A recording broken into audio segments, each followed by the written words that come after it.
Cryptocurrency markets are historically volatile. These are speculative investments that carry a high degree of risk. Now, you may have heard of the huge price rises in Bitcoin, Ethereum, Litecoin, and other altcoins in the last year.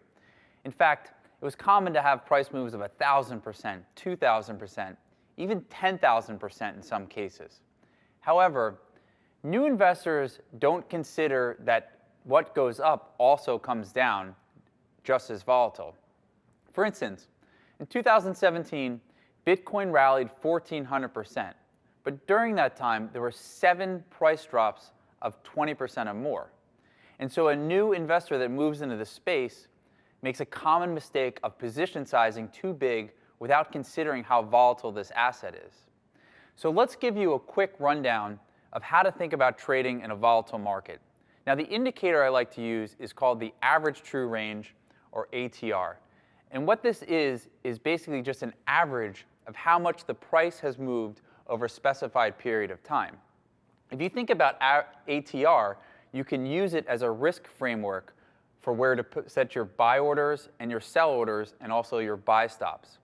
So let's take a look at a chart right now and show you how this works. So what we're looking at right here is a chart of Bitcoin versus the US dollar. These are 240-minute candles, which represents 4 hours of time. This is on the Coinbase exchange. Now, the first thing you'll notice is that the top chart looks just the same as every chart we've looked at so far. Now, below it is a chart of the average true range.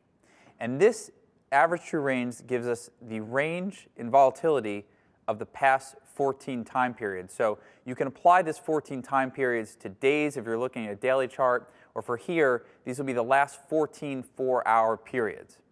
Now, average true range is not a static indicator. You can see how it moves up and down, especially when the market's really volatile. So with this sell-off in Bitcoin, we saw the average true range rise to about $700. When the Bitcoin markets are less volatile, the average true range sinks between 300 and 400. Now, these numbers are important because they'll give you an indication of how much volatility you can expect in the price of Bitcoin over a given period of time.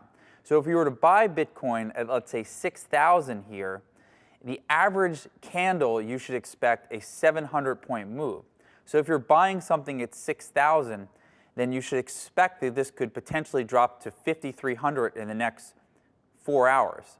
And so when you're setting stops or putting buy orders in or sell orders, you have to be aware of how volatile the asset is, and the average true range gives you this framework. So in further lessons, we'll show you how to set stops and sell orders using this average true range framework.